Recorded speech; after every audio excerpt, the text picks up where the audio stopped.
नमस्कार, think tank देख रहे हैं आप। मैं हूं आपके साथ प्रेरणा शर्मा। दोस्तों, बीजेपी से हाल ही में चंद्र बोस नाम के पश्चिम बंगाल के एक नेता ने इस्तीफा दिया है। लेकिन इसमें खास क्या है, इसमें बताने वाला क्या है? दोस्तों, सुभाष चंद्र बोस के छोटे भाई के पोते, जिनका नाम चंद्र बोस है, जो 2016 से बीजेपी के साथ जुड़े हुए हैं। जब बीजेपी में आए तो इनकी बड़ी प्रशंसा हुई, बड़ी इंपॉर्टेंस इन्हें दी गई और इस हद तक इन्हें महत्व दिया गया कि ये किसी भी समय प्रधानमंत्री से मिल सकते हैं। लेकिन आज अचानक से चंद्र बोस को बीजेपी की आइडियोलॉजी पसंद नहीं आ रही है। बीजेपी की विचारधारा में उन्हें छेद दिखाई दे रहे हैं। आखिरकार ऐसा क्या हो गया? क्या इन्हें भी मुस्लिम फर्स्ट की राजनीति ने प्रभावित तो नहीं कर दिया?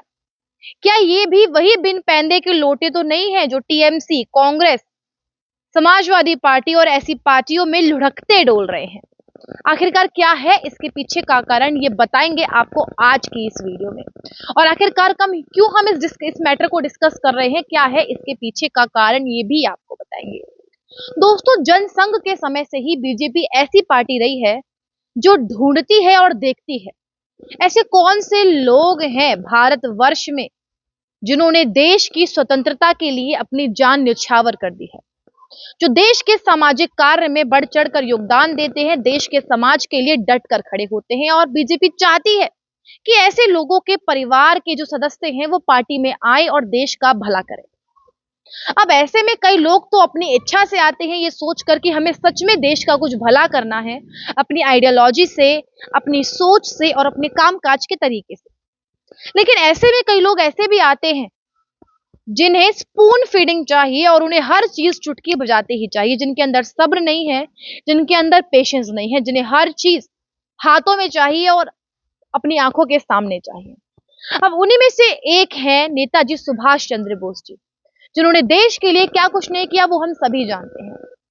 जिस व्यक्ति को हमारे बीच में से गए 68 साल हो गए हैं, लेकिन आज भी देश की जनता उन्हें याद करती है। आज भी देश की जनता उनके नाम पर खड़ी हो जाती है और उन्हें उतना ही सम्मान देती है। दोस्तों, नेताजी सुभाष चंद्र बोस जी एक लौते ऐसे नेता थे जिन्होंने गांधी के विरोध के बावजूद भी कांग्रेस पार्टी के अध्यक्ष के चुनाव लड़े और जीते भी। हालांकि वो बात अलग है कि उन्हें राज नहीं करने दिया गया और उन्हें पार्टी से निकाल दिया गया।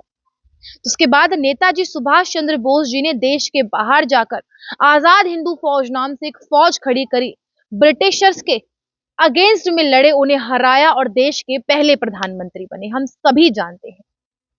लेकिन आज भारतीय जनता पार्टी में एक ऐसा नेता आया जिन्होंने नेताजी सुभाष चंद्र बोस जी के नाम पर एक काला धब्बा लगा दिया, उनका भाई का पोता चंद्र बोस, जिन्हें पार्टी के अंदर शामिल किया गया 2016 में।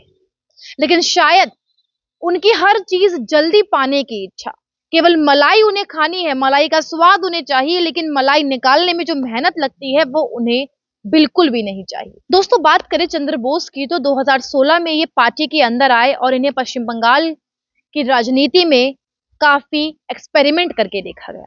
2016 में इन्हें प्रदेश उपाध्यक्ष बना दिया गया और 2016 में ही इन्हें विधानसभा की चुनाव लड़ने की टिकट भी दी गई, लेकिन ये बुरी तरीके से हार गए। इसके बाद 2020 में इन्हें फिर से प्रदेश उपाध्यक्ष बनाया गया और 2016 में मुख्यमंत्री के अगेंस्ट पश्चिम बंगाल में उन्हें उतारा गया, लेकिन ये बुरी तरीके से हार गए। हालांकि इसके बाद फिर से 2020 में कलकत्ता से इन्हें लोकसभा की टिकट दी गई, लेकिन ये वैध चुनाव भी बड़ी बुरी तरीके से हार गए, जिसका रिजल्ट ये रहा कि 2021 के चुनावों में इन्हें कोई भी टिकट नहीं दी गई और कहीं भी चुनावी मैदान पे नहीं उतारा गया, क्योंकि पार्टी को इनसे उम्मीदें तो बहुत ज्यादा थी, लेकिन चंद्र बोस की तरफ से किसी प्रकार का कोई रिस्पॉन्स नहीं आ रहा था। इनसे कोई उम्मीद पार्टी को नहीं रही और इनकी अपनी कोई विचारधारा भी नहीं थी, इनका कोई ब्लूप्रिंट नहीं था किस तरीके से इन्हें चुनाव जीतने हैं। इन्हें केवल एक पकी पकाई रोटी मिल गई बीजेपी की तरफ से, जिसे खाने में ये बहुत ज्यादा व्यस्त हो गए। अब 2021 में इन्हें ना ही कोई टिकट मिली, ना ही जनाधार मिला और ना ही ये बीजेपी की उम्मीदों पर खरे उतर पाए। लेकिन अभी की यदि बात करें तो बीजेपी जो पार्टी है, 2 दिन पहले इन्होंने बीजेपी पार्टी से इस्तीफा दे दिया और कारण बताया कि मैंने एक जो ब्लूप्रिंट था बीजेपी का वो आजमा के देख लिया लगातार 2 चुनावों में, लेकिन उसका कोई भी रिस्पॉन्स नहीं आ रहा है।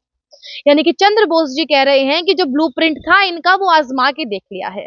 तो हम इनसे रिक्वेस्ट करते हैं कि आपका अपना खुद का जो ब्लूप्रिंट है आप वो आजमा के देख लीजिए, क्या पता वो काम कर जाए। दोस्तों ये एक ऐसे नेता हैं जो नेताजी के नाम पर मलाई खा रहे हैं, नेताजी के नाम पर इज्जत पा रहे हैं। हालांकि नेताजी के नाम के अलावा इनके अंदर खुद में ऐसा कुछ नहीं है जो इन्हें इतनी सी भी रिस्पेक्ट दी जाए। बात करें तो नेताजी के परिवार के अलावा इनकी कोई योग्यता नहीं है। पार्टी के कार्य में, पार्टी के जितना भी कार्यभार है इसमें इनका कोई भी रिस्पॉन्स नहीं है, कोई भी योगदान नहीं है।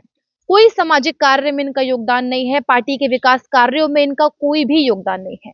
वहीं बात करें संगठन की, तो संगठन के प्रति भी इनका किसी भी कार्य में कोई योगदान नहीं है।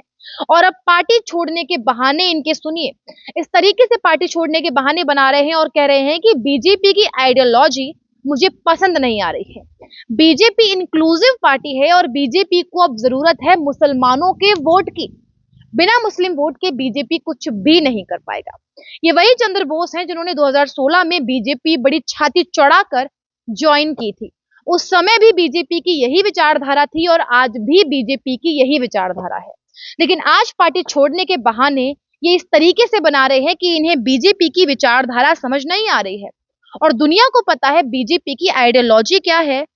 पार्टी आपने ज्वाइन करी तब आपको अच्छे से सारी बातें पता थी और ये सब जानते हैं कि जब ये पार्टी में गए थे तब भी बीजेपी की यही आइडियोलॉजी थी।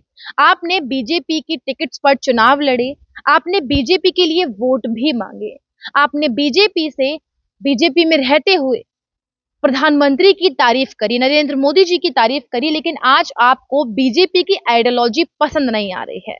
सिर्फ और सिर्फ इसीलिए क्योंकि इन्हें अब पता लग गया है कि बीजेपी की जो आइडियोलॉजी है उस पर यदि चलेंगे तो ये अपने मन की मंशा को पूरा नहीं कर पाएंगे, जो कि इनकी मुसलमानों के प्रति जो एक उदारता भरी बयान हमें देखने को मिल रहे हैं। इन्होंने कहा है कि बीजेपी जब तक मुस्लिम्स को शामिल नहीं करेगी पार्टी में तब तक पार्टी का उद्धार नहीं हो सकता है। और चंद्र बोस की ये मंशा हमने तब भी देखी थी जब देश में सीएए और एनआरसी कानून का विरोध हो रहा था।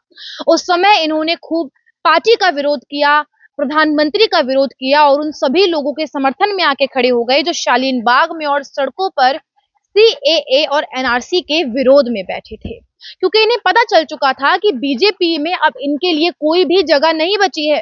तभी से ये बीजेपी के विरोध में आ गए और अब यही कारण है कि जुलाई के महीने से चंद्र बोस बढ़ चढ़ कर ममता बनर्जी की तारीफ कर रहे हैं, ममता बनर्जी की तारीफ में पुल बांध रहे हैं, क्योंकि इन्हें पता है कि अब कभी भी इन्हें बीजेपी छोड़नी पड़ सकती थी। हालांकि अभी तो इनका इस्तीफा आ चुका है, ये इस्तीफा दे चुके हैं, लेकिन पार्टी को भी कहीं ना कहीं पता चल चुका था कि चंद्र बोस जो है ये पार्टी को छोड़ने वाले हैं। इन्होंने 2 दिन पहले पार्टी से इस्तीफा दे दिया है। 2020 में उपाध्यक्ष के पद से भी इन्हें हटा दिया गया था, क्योंकि बीजेपी को ये फील हो चुका था कि इनके सानिध्य में और इनके नेतृत्व में पार्टी विकास नहीं कर सकती है और इनके अंदर कुछ भी करने की क्षमता नहीं है। पार्टी के राष्ट्रीय अध्यक्ष जेपी नड्डा को इन्होंने पत्र लिखा और पत्र में साफ साफ कह दिया कि मैं चुनाव नहीं लड़ सकता हूं और अब मैं पार्टी के लिए कार्य नहीं कर सकता हूं। हालांकि ऐसे लोग हैं जो पार्टी के अंदर आते हैं खाली झोली लेकर और पार्टी से बाहर जाते हैं भरी झोली लेकर, जिन्हें पहचान मिलती है, जिन्हें सम्मान मिलता है, जिन्हें दुनिया में अपना नाम बनाने का मौका मिलता है। चंद्र बोस को कौन नहीं जानता था? नेताजी सुभाष चंद्र बोस के अलावा इनकी अपनी खुद की कोई पहचान नहीं थी। और यहाँ पर हम आग्रह करेंगे बीजेपी से कि उसे सावधान रहना चाहिए। ऐसे लोगों की एंट्री पार्टी में कम से कम करनी चाहिए और करनी ही नहीं चाहिए। बीजेपी को ये पता होना चाहिए कि कौन सा व्यक्ति पार्टी में आने के लायक है और कौन सा व्यक्ति पार्टी में आने के लायक नहीं है, क्योंकि ये ऐसे लोग हैं जिनके अंदर इतनी भी हिम्मत नहीं है कि ये स्ट्रेट फॉरवर्ड होकर बोल सकें कि भैया पार्टी में अब मेरा गुजारा नहीं हो रहा है, जो मुझे चाहिए वो मुझे पार्टी में नहीं मिल रहा है।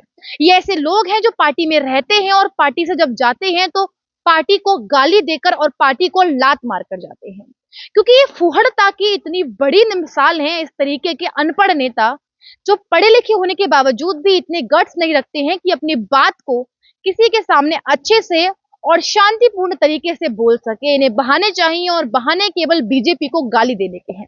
लेकिन यहाँ पर असल बात तो ये है कि ये भी वो बिन पैंदे के लोटे हैं जो अन्य पार्टियों में शामिल होना चाहते हैं। अब खबरें ये आ रही हैं कि टीएमसी में जल्द ही शामिल हो सकते हैं। ममता बनर्जी की तारीफों के बड़े बड़े पुल बांधे जा रहे हैं, तो इससे बीजेपी को सबक मिलता है कि इस तरीके के लोगों को पार्टी में शामिल ना करें। हाँ, हम मानते हैं इनके पूर्वज, इनके बड़े बूढ़े देश के लिए लड़े होंगे, देश के लिए खूब अच्छा काम किया होगा, लेकिन आजकल ऐसा बिल्कुल भी नहीं है। ये वही लोग हैं जिनके पूर्वजों ने देश के लिए न जाने क्या-क्या कर दिया और आज ये बीजेपी को इंक्लूसिव पार्टी बता रहे हैं। इस खबर पे आप अपनी क्या राय रखते हैं, हमें कमेंट करके अवश्य बताइएगा। रिपोर्ट अच्छी लगी हो, पसंद आई हो तो कमेंट करें, शेयर करें और हमारे चैनल थिंक टैंक को सब्सक्राइब करना बिल्कुल भी ना भूलें। नमस्कार।